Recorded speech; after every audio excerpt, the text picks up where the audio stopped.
Hello, hello, hello.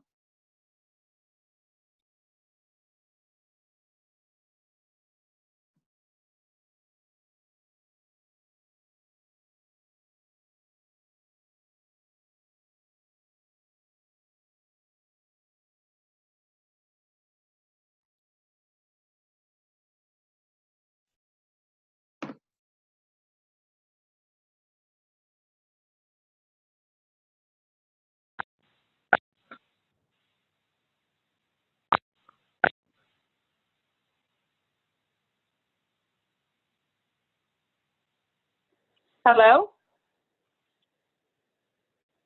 Hello.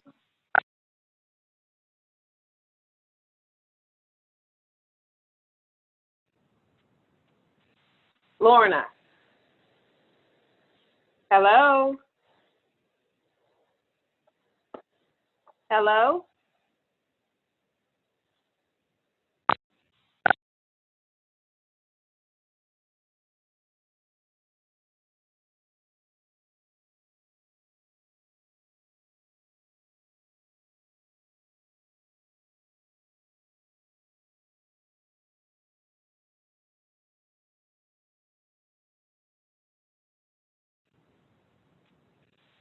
Hello?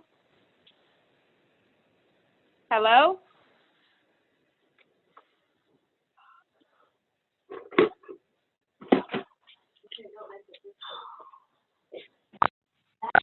We have about 4 more minutes.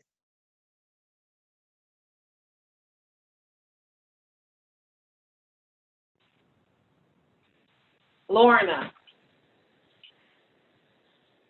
Hello?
One more minute and we'll get started.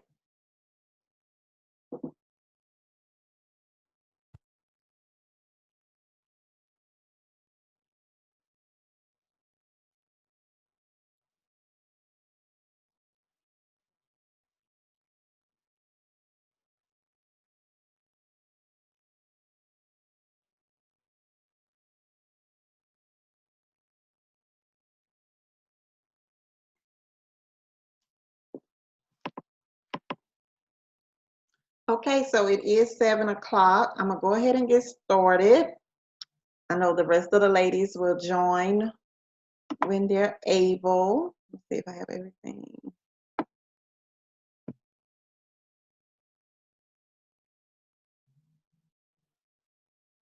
I'm gonna go ahead and do the screen share.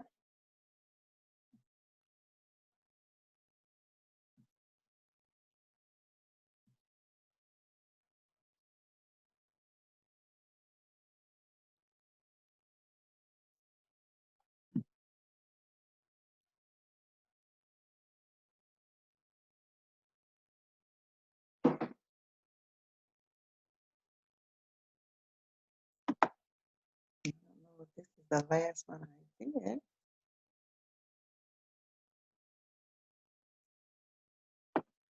Okay. This.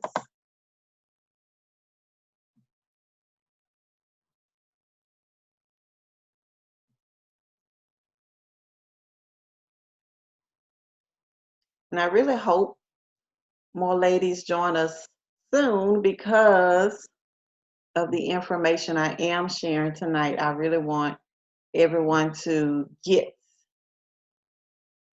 So I may wait a few more minutes just to give them a little more time to hop on, and then we'll get started because I will be posting it in our group like I've done with the other three.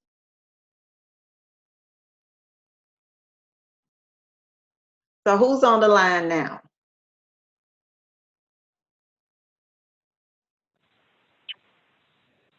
Lorna, this is Lavilia.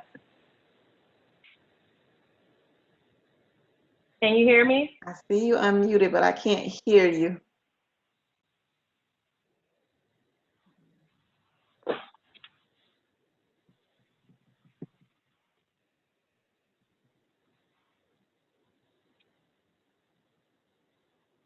Are you saying something? I can't hear you if you are.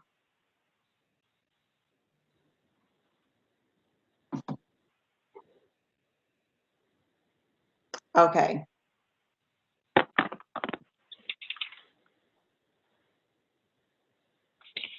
Hey, I think I can hear you now. Can you hear me now? Yes, I can. Okay, because I wasn't sure why it wasn't going through. Yeah, that's fine. Okay, okay. Let me see my time.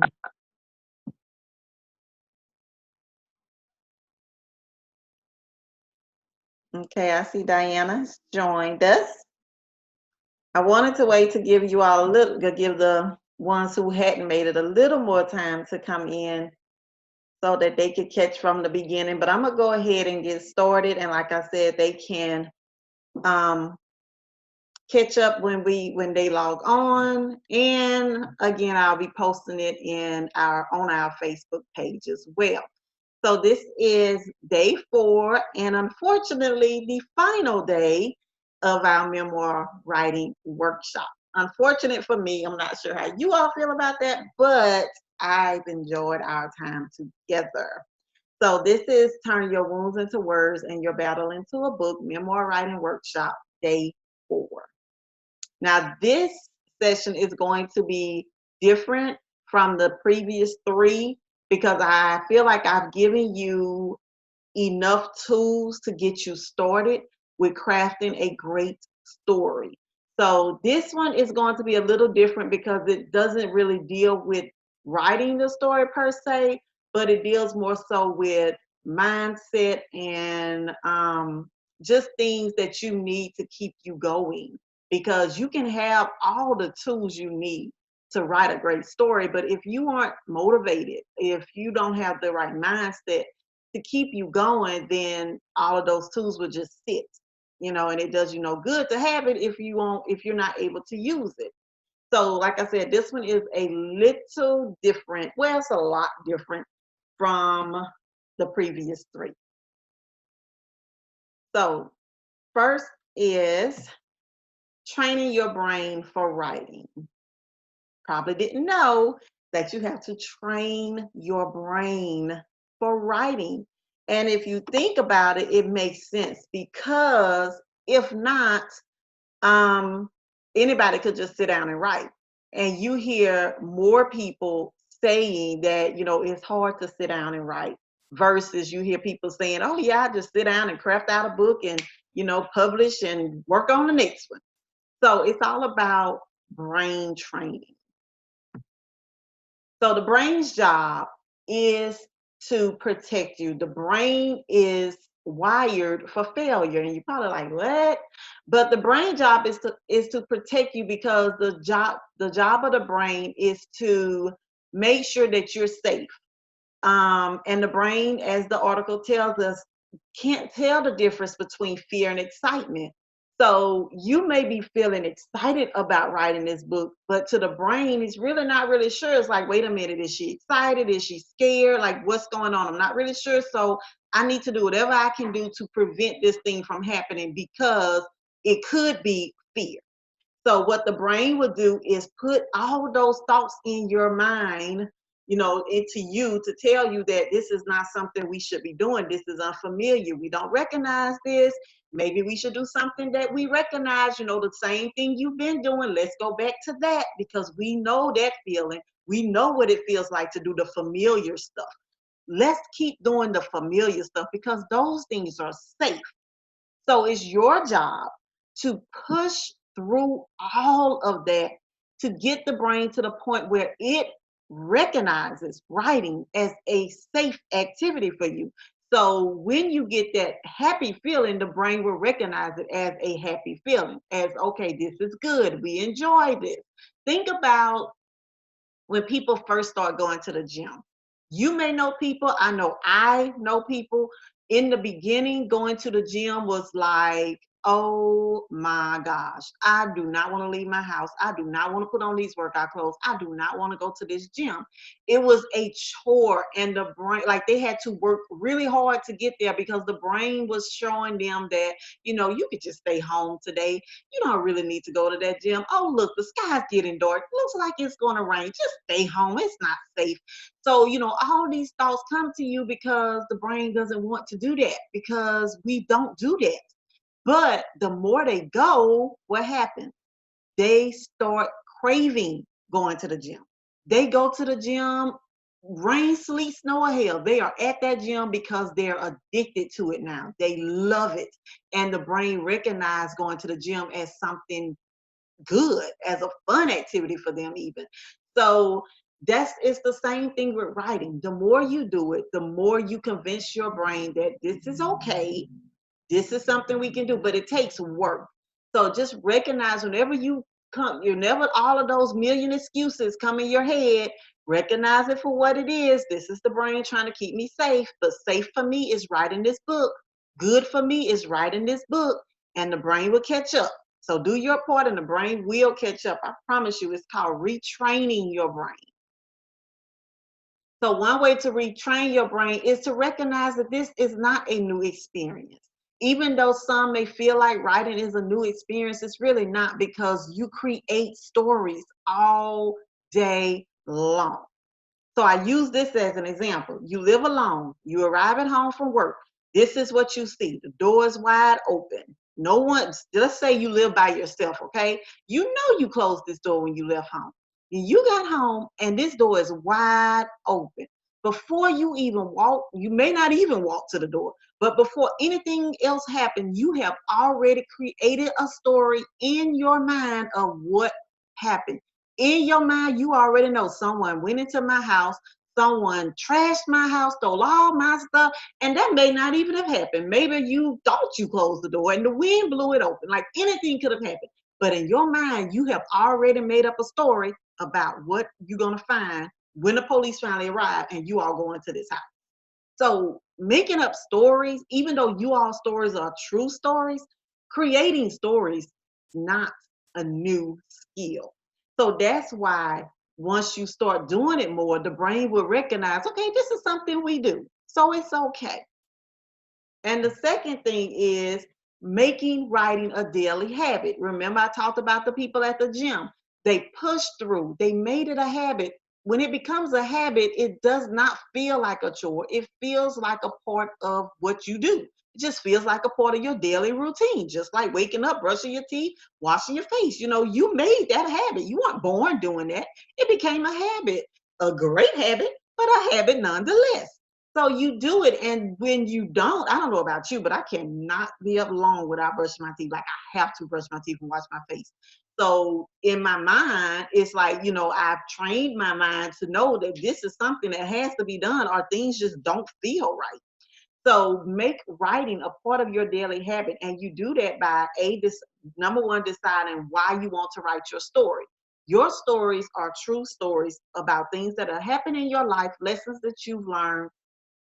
So you already know why you want to tell your story because you want to help someone else. Set realistic goals. If you know that your life is not set up for you to write every single day, then don't say you're going to write every single day, because the worst thing you want to do is set yourself up for failure, because that is the best way to talk yourself out of doing something. When you have, you know, when you try to accomplish something, it just feels like I just can't accomplish it. So if you say, I'm going to write every day, and every week you plan to write every day, but you never hit that mark, you know, eventually you're gonna be like, I can't do this. It's just, you know, most people just give up. It's not that they revise the goal, they just give up. So make sure your goals are realistic. If you know you can realistically only devote 2 hours a week to writing, then do that. Do that until things change. Do that. And if things never change, stick with the 2 hours. Eventually the story will get done. It is not a race, it is a journey. Enjoy the journey. Don't, you know, push it so fast that I just want to get this. No, enjoy the process. Enjoy every minute of learning and crafting and creating this story. Trust me, you appreciate it. Finding an accountability partner, someone who can check on you to make sure that you are doing what you're supposed to do, doing what you set out to do. You know, someone who's there to push you and motivate you. And I'm pretty sure you know, like I know, going back to the gym scenario, it is so much easier to go to the gym when you are with someone or when you're meeting someone there versus trying to go it alone. So same thing with writing. When you're trying to do this all on your own, it's so much harder than when you have somebody who's either doing it along with you or just there to check on you and make sure that you're doing it. And the fourth thing is to try different methods. You don't always have to type. You can write. You can use your cell phone. You can use a dictating machine, whatever you want to use. You may want to switch it up because sometimes it just get tiring and texting just sitting at the computer all the time. So maybe you want to take a notebook and go to the park. Maybe, you know, do something different to get your writing time in, whatever it takes for you to finish your book. That's the main thing. Okay, so does anyone have any questions on training your brain and make, you know, retraining your brain for writing? Hopefully that made sense to everyone. So I'll continue with characteristic, well, the characteristic should have been the, of a great writer. Good writers are observant. One of the main benefits of being more observant to your surroundings, it is that it allows you to make your characters and their actions more realistic, which means at all times you should be observant. What I started doing, I have a notebook, and it's a small notebook that I carry with me. The other day I went to a vendor fair, and I was sitting and listening, just listening to sounds and things going on around me so that I can use in my next story. So I heard music playing, I wrote that down. I heard somebody walk by, I heard their feet shuffling across the floor as they walked by.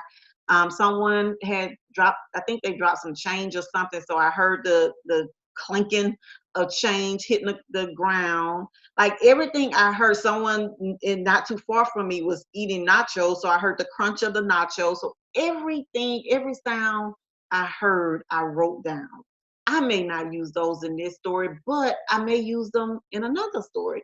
But the thing is, it's kind of hard when you're in the story to really think about all of that. But if you just have a list, when you go back and revise, you may tell yourself, oh, I need to put some sound in here. I need to put some smell, some taste, whatever it is in this scene so that, my readers will really grasp or really be able to visualize what it is I'm saying. And one thing I read was that smell is really good when it comes to books because smell is usually, for our five senses, smell is usually the first sense that we pick up on when we walk into a room. When you walk into a room, usually the first thing you're gonna do is smell. Either you're smelling food cooking, you smell something burning, like before your eyes even focus on anything else in the room, your nose has already picked up the scent in the room. So smell is really good because it's natural. It's natural for us to smell something. So when you introduce a chapter, you may want to introduce it with a smell. If you walked in the room and, like I said, smell the smell red beans cooking on the crock pot, smell, and think of things that really have a strong scent. I will tell you this, it's best to stay away from bad smells because that really turns the readers off. Bad smells are good for like horror books and things like that. They expect that kind of, gory kind of stuff. But for our type of books, you want to stick more with, even if it's not pleasant smells, just familiar smells. Like if you said the smell of grass, that wouldn't be necessarily bad or good. It's just the smell of grass. People would know, or the smell of gas, someone pumping gas. It not necessarily a funky smell, not necessarily a really great smell, but it's not gross. So when you're going through your scenes, each scene, just try and remind yourself, ask yourself, okay, do I have something in here that people can see? Did I describe something that they can see? Did I have something that they can hear? Is there something they can smell? And it's not like back to back to back, the red couch, the vanilla scented candle, like I told you with describing characters, here and there, here and there. You put it in each scene, but not, and you don't have to use all five senses in each scene. That's going to be overload. Make it make sense. So when you're observing, you're able to, and the same with smell. At that time, I was only focusing on the sounds, but you can do the same with sights. You can do the same with smells. If you go different places, just making a list to have and keep with you. So you never know what even a conversation could spark an idea or a memory of an important event. So that's when you are, let's say you're in a grocery store, you're standing in line. Someone may be talking around you. Well, you don't necessarily want to be nosy, but I mean, they're talking around you. So of course you can hear. So just focus. And that's not just good when it comes to um, listening to their conversation, but also listening to their voice and their tone. If someone gets excited, their voice raised, and men and women have different tones. So, like for me, I really try to observe men more so than women because I'm not a man. And as a writer, from a just an average person point of view, I don't observe men to that point where I can really, where I felt like I could write a really, really strong male character. But once I started writing more male characters, I started observing men more and just, how they react to certain situations, the things that they say, because men will, when I say respond, I mean their response. Their response will be different from a female's response to most situations. They just don't use the same words that we use or the same way that we use them. So just pay attention to how they talk, how they walk, their mannerisms and things like that. You have to learn how to turn off the inside noise and focus on the world around you, especially now. I don't know about you, but when I am standing in line, 9 times out of 10, if it's a long line, I'm probably on my phone. So I'm really not paying attention to anything going on around me because I'm checking Facebook or email or texting someone back or something like that until the line moves. So I had to learn, and I still do it from time to time, but there are those times where I am just listening, or I am just watching and observing. So does anyone have any questions about anything I just said about being observant? So next is use the right tools. And you see I spell right, W-R-I-T-E, because these are tools you will use for writing. Other than the computer and pencil paper, there are other tools which could aid you in making the writing process a lot easier and faster. So you're probably like, novels, really? I'm telling you, in order to write a great story, I'm not going to say in order to write a great story, because you can write a great story without reading if you have help writing a great story. But someone has to be an avid reader. I made the mistake when I first started writing my book. When I wrote my first novel, Dirty Little Secrets, I was like, okay, I'm going to stop reading. And at that time, my kids were little. I was like reading all the time. So I was like, I'm going to stop reading because I don't want to accidentally put something in my story that someone else put in their story. So I don't want to be um I don't want to do that. I don't want to be influenced in any type of way. So I'm just gonna not read it all. And I've heard so many people since then say that, and that was the wrong way to think. Now I know that in order for me to write a great story, I need to read or listen to other great stories. So even though now I'm working on a novel, I am still reading and listening to other great novels, because something in that novel, even if it's not anything I used in my novel, I may pay attention to sentence structure. I may pay attention to, how they describe a character. And our characters may look totally different, but they gave me an idea of something else I can use in my story. So it's always good to read as much as you can. And I know life is hectic. So audiobooks are just as good, because you can still visualize what the characters look like, how the scene is set up, all of that kind of stuff. So if you don't have time to read, when you get in your car and commute back and forth, or taking children here, I'm telling y'all, carpool had become my favorite time of day, because I'm able to sit and just listen to my books. I don't have to worry about anything else. So, and the library, if you download the Overdrive app, you can check out ebooks and audiobooks for free from the library. You keep them for 21 days. So next is journaling. Nothing, nothing gets your creative juices flowing like writing. Writing something that you know, something that no one else will see. Just free to write and express yourself however you feel. That's the beauty of journaling, because it's just for you. Like I told you all on day one, you know that piece that you were working on is just for your eyes only. So you don't have the pressure of, are they gonna like it? Because I'm gonna tell you, writing my first book, I wrote my first book like in a month.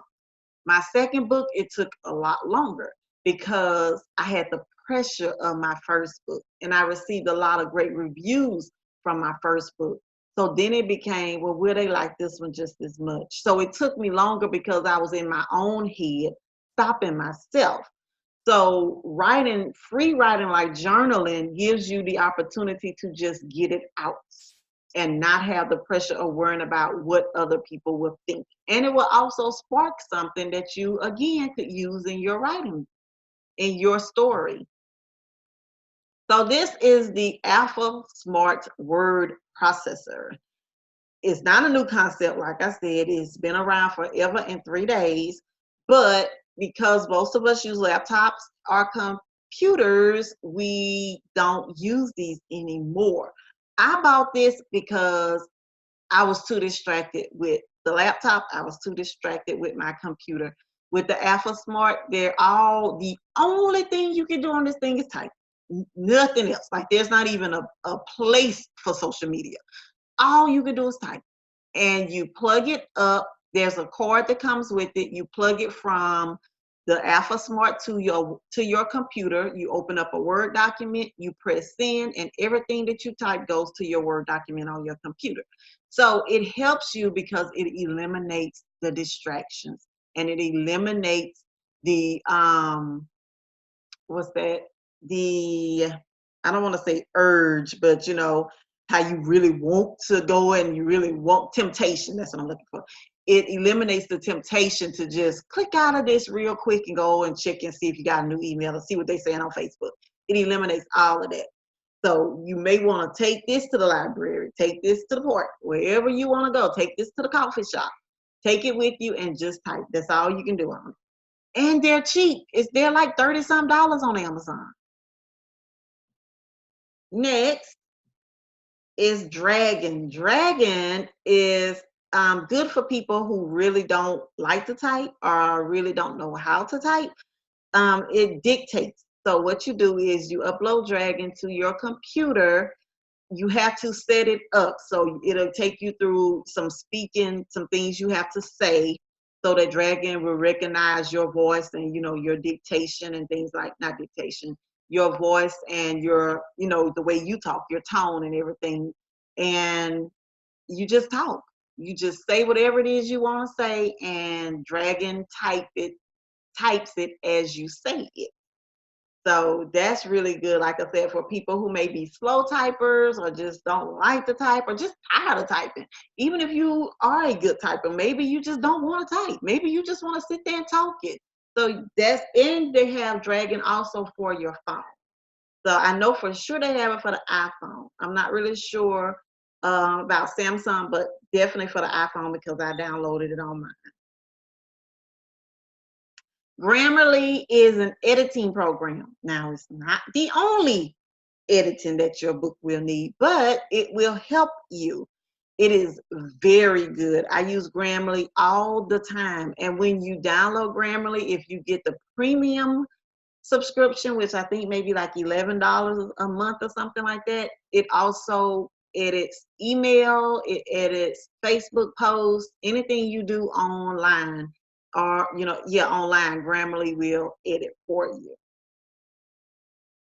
But again, it's not the only editing your book will need. Now, Noveler, I used this for a little while. I didn't use it a lot, but I still wanted to share it because some people may want to use it. So Noveler, it keeps up with your word count. You can set a goal and it'll show you how close you are to that goal.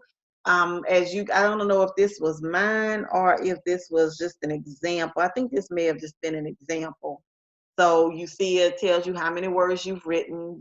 They have one novel on here, 4 chapters written already. How many they wrote that day, that month, that year. How the average words they're able to write a day. How many minutes they were spending. The average words per day overall. And it tells you the time of day that you are most likely to write. So this one says you are most likely to write in the evening than in the morning. And it based that on how often you're on there and, you know, when you're writing the most. So, and it also syncs to Google Docs and to your Dropbox. So it automatically saves whatever you've written automatically saves to your Google Docs and you can sync it to your Dropbox to save there as well. Now let me say something about Google Docs. Google Docs moves slow to me, but Google Docs is really good because I don't know about you, but well, you may not have experienced losing documents, but let me tell you, the worst feeling in the world is to have several chapters written just to lose them. That has happened to me, and oh my word. That was devastating because I think about all the time and energy I put into writing those chapters just to have them gone. Like no matter, I called people, what do I need to do? People who were good at computers and computer experts, and they told me how to go back and restore and do all of it. Nothing worked.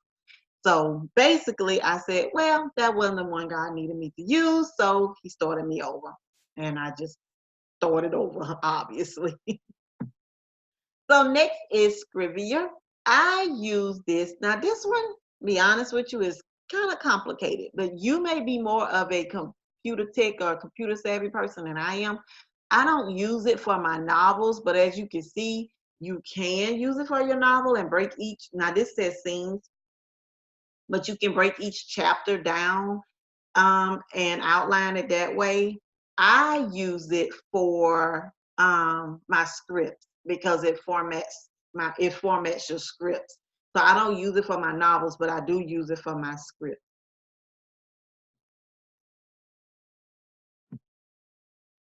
So focus on writing only. This is so important. There are two roles in the writing process. You are either the writer, the author, or you're the editor.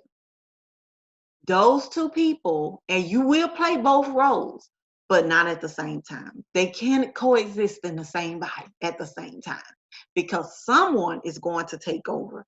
And usually that someone is the editor. So editing takes place after you have totally written your rough draft.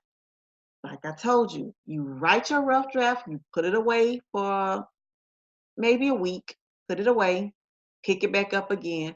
And when you pick it back up again, you have then switched roles. You are now in editing mode.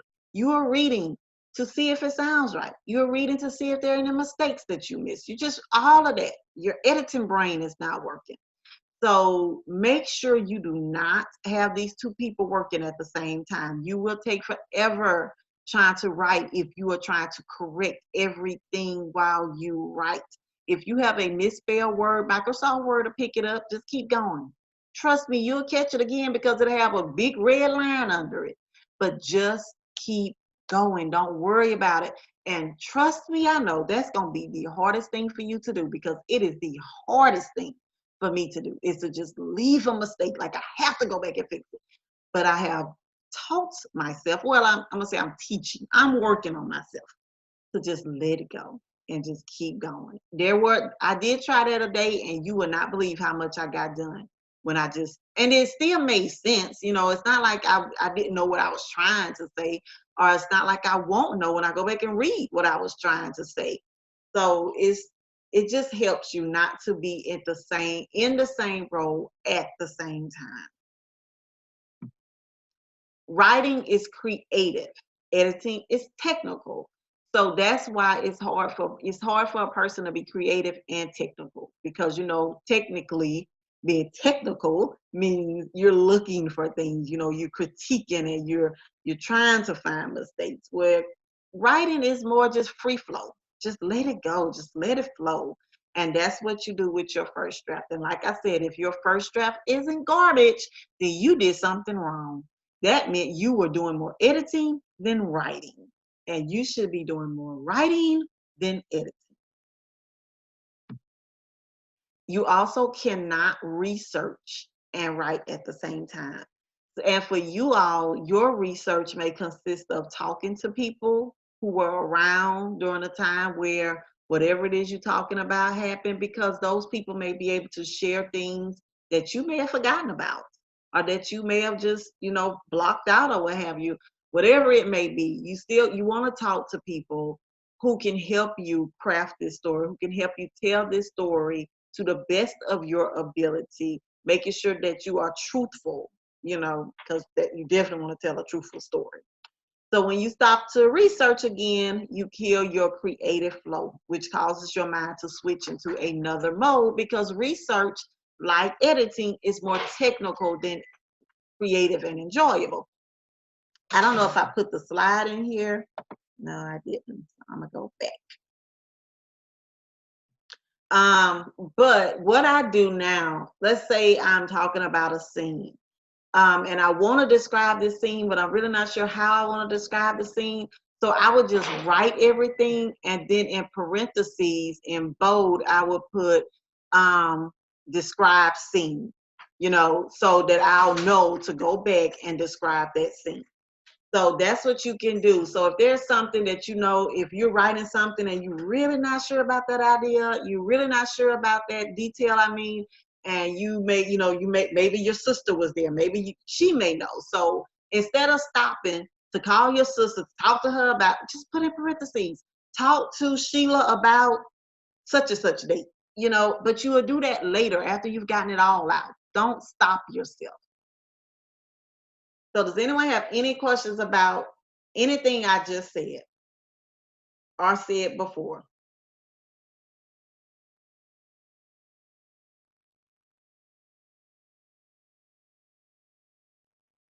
Okay, so I put Tanisha's story.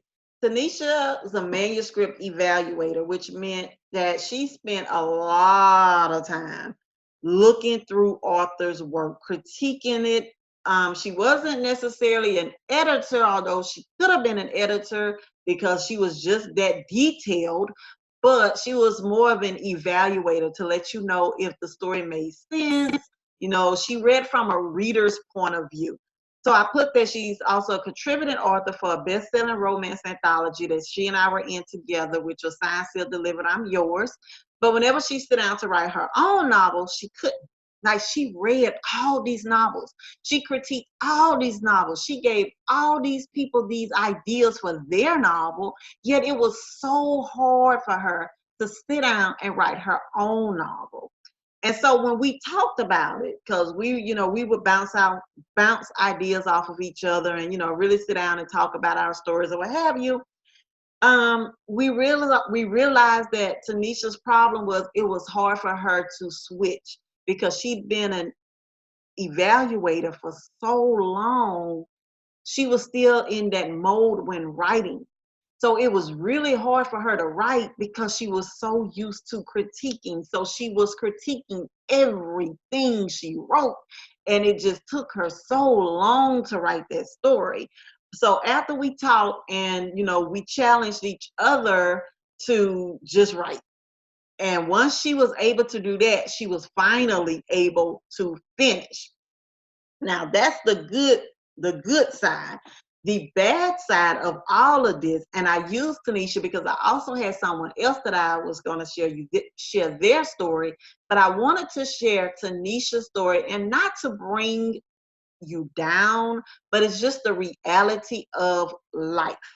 So Tanisha wrote her, like I said, she was a part of an anthology, so she was able to be a part of a book, but Tanisha always wanted her own book. She always wanted to be the author of her own book. Well, she wrote her book. She finally got it out, not out meaning published, but almost finished. She wasn't quite finished, but she was almost finished. So a few years ago, Tanisha was diagnosed with cancer. So that put things on hold because she was going to treatment. She was in Chicago at the cancer center. So, that put things on hold for her. When she felt like it, she would write, on those days that she felt like she had the energy or the will to do it. She would write, which is what put her to the point where she was almost done because she was able to write some, but she still wasn't finished. So unfortunately, Tanisha passed away. And she passed away before she was able to finish her book. And after Tanisha passed, I think that's really when I challenged myself again to put myself out there because before she passed, I really wasn't coaching. I was, just writing. After she passed, I really thought about life, and because Tanisha was only 30, I want to say that she had just turned 34 when she passed. So, we thinking, oh, Tanisha has a long life ahead of her. When she and I would talk, it was always like, girl, we need to go write. I know, what you doing today? Oh, girl, sitting here watching this movie on Netflix. It's like a joke almost, like laughing at ourselves that we should be writing. We have the time to write, yet we won't sit and write. So I'm saying all of that to say, don't keep putting it off. And that's the message I've really been sharing after Tanisha passed is don't keep putting it off because I, more than anybody, know how bad she wanted that book out. And not necessarily just because she wanted her own book. She just loved the story. And just, again, the idea of having her own book. She'd been an avid reader for long as she could read. Again, she helped all of these authors put their books out and, craft their stories. And now was finally her turn. But she waited too late. Had she done it when the idea first came to her, she may have had the time to get the book out. No, she would have had the time to get the book out. So do not think that I have all this time, because we just don't know. So while you do have the time, write your book. Make the time to write your book. So is there anyone with any questions? We have about 10 minutes, maybe 20 minutes. Does anyone have any questions? Because this is really the end. I do want to hear from some of you, though. I want to hear if you were able to start writing, any challenges you may have faced while writing. If you were not able to start writing, maybe that was the challenge. I want you to share, because maybe I could share something, or some of the ladies on here could share something that can help you. You know, maybe they have tips that can help you get started if you have not already gotten started. So before we talk about a special offer, I want to hear from you.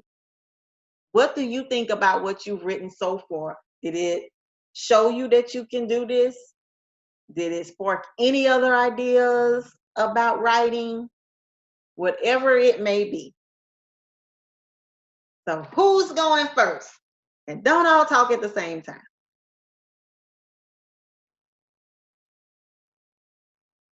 Who's going first? Who's ready to talk about their story? Hi, Lorna. Yes. I was at first. I did put pressure on myself, trying to make my paragraph perfect, but trying not to get as many edits. I don't know why. Kind of like what you have said, training your mind and defeating your own self, that type of thing. But what I did when the third class went, and you gave examples, and I am reading a book called The Ghost. I forgot, it's by June somebody. I am reading the book, so that inspired me as well. The way she was descriptive in her writing, so that kind of helped me with my paragraph. And then the paragraph that I did send you, I did tell other people about it. But then I'm like, okay, for what I sent you, I'm like, okay, that could be like in the middle of the book, or that could be the beginning of the book. Right, exactly. What am I talking about? And then eventually I did say it. So when I did get your edit, I was very proud. For one, it wasn't that much editing you had to do. Because I am hard on myself. But for two, it let me, I felt like I was on the right track. You know what I'm saying? Even with the descriptives and, when you did add your finishing touches, I was like, okay, yeah, all right, I can see that. I can see how that whole paragraph, and it wasn't long and drawn out. So it was encouraging. And then you did also touch up on when you said make an appointment with yourself. And that's also tying into, for me, self-care as well. And I know I've been doing this for a while. I think almost a year. The last time I saw you, at that time we were talking. So I was like, you know what? It's time out. It's time for me to do it. I said I want to do it. It kept being on my heart to do it, but I just never scheduled that time, that hour, that 30 minutes, that whatever, because I am busy, but, it's taking out time for me. So if that's part of my self-care, then why not just write it down? And another thing, before I joined the call, I had no idea on how to get started. I thought that you just start the book from chapter 1 and keep it moving. But different examples, as far as you said about the index cards, as far as you saying, write out your list and things of that nature. I was like, okay, and take different parts of what you can remember, the significant part, and write about that. To me, I feel that is much easier, because you can always fill in. But if you're taking the major parts and elaborating on that, all the other stuff is just, I'm not going to say lanyard, but I don't think it'll get hard. And once you do that, you pretty much have your book. It's just a matter of filling in the remainder of the information. Exactly. So, yeah, so it helped me out a lot. I even told other people in the excitement, the ones that I had added on to Facebook, just for that's something they wanted to do. And I kind of talked to them about what I've learned and stuff like that, and it was a sense of encouragement to them as well. So, Good. yeah. Thank Yep. you. Yes. And see, that's what I want you all to use, because a few people that I talked with previously, their main thing was outline. Like, I don't really know how to do the outline. I don't know how to outline my story. And I don't outline. I have never outlined any of my story. Well, I'm not going to say never. I have outlined one or two, but for the most part, I just write freely. So for this, I felt like doing the index cards would be, it is used as the outline. So you don't have to necessarily sit down and try to figure out, okay, what happened first, what happened next, what happened, you put all of that in order as you go along, but it eliminates all of that. But you also see that I have enough material to tell this story. I remember enough to go on and tell this story. So that was also the benefit of using the index card. Oh, thank you for sharing that. Anyone else?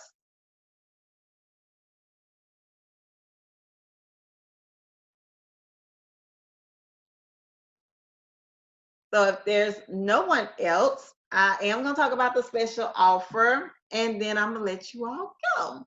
So the special offer, you know that I do one-on-one coaching, and the one-on-one coaching is 6 weeks, but it includes everything for 1,500.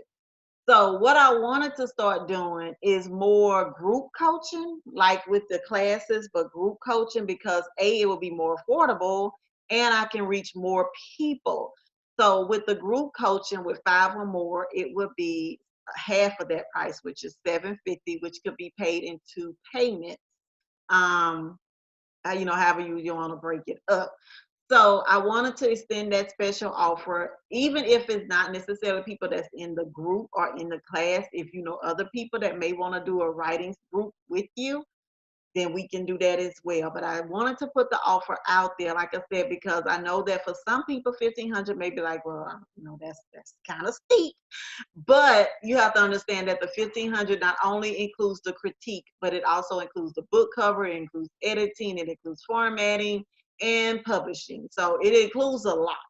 With this, with the half off, of course, I can't include all of that because I have to pay editors, I have to pay formatters, I have to pay the graphic designers. So it won't include all of that. So what it would be was 6 weeks of coaching and critiquing. So like you wrote your paragraphs and sent them to me. Each week you will send your copy to me. I will critique it, and then we will choose a day, probably a Tuesday or a Thursday still, to meet every week for those 6 weeks to talk about what you all need help with to keep you writing. So the main thing I want to be able to do is be that accountability partner as well as that critiquing partner to help you keep writing. Believe it or not, you can write a book in 6 weeks. I know somebody personally who wrote a book in a weekend, but she devoted, like, from the time she woke up to the time she went to bed to writing that book. And it was not a short story, it was a 200-page book in a weekend, 3 days. You can write a book in 6 weeks. Now, will it be ready to publish in 6 weeks? No, but you will have your first draft done. Then it goes to the editor. So you all can email me, you can inbox me, whatever you want to do to let me know if you want to take advantage of the special offer. I will put your name down until we get at least 5 people, and then we will go for 6 weeks. So does anyone have any more questions about anything that I've talked about from session 1 to session 4? If so, now is definitely the time to ask. If you do not feel comfortable asking on here for whatever reason, you can always inbox me or email me or however we communicate. You can ask also in the group. If you think of something after we get off, you can ask it in the group. And as you know, I will be uploading this and sending it into our Facebook group.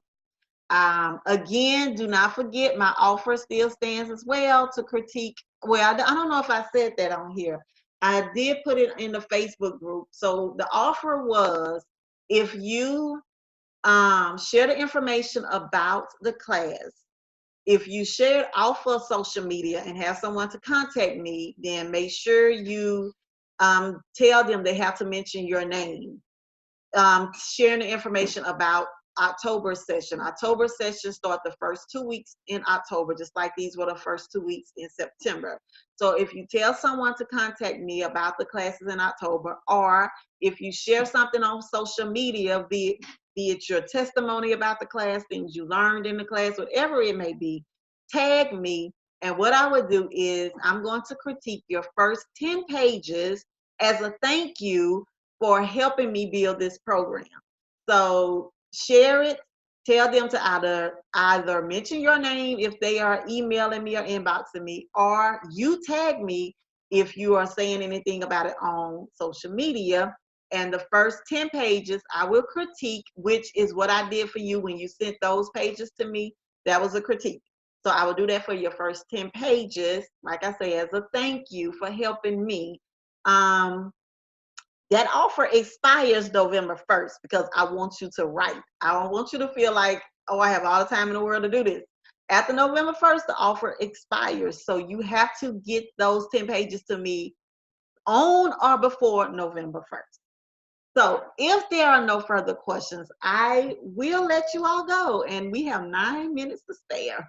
So I thank you all so much for joining me in these sessions. I've enjoyed being with you. I hope you've enjoyed being with me as well.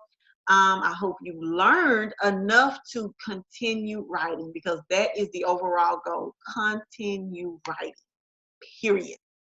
So thank you, ladies. You all have a blessed night. Our Facebook group will stay up. So if you have any questions, you can ask, or we can communicate via Facebook, email, however you would like. So have a blessed night, and thanks again.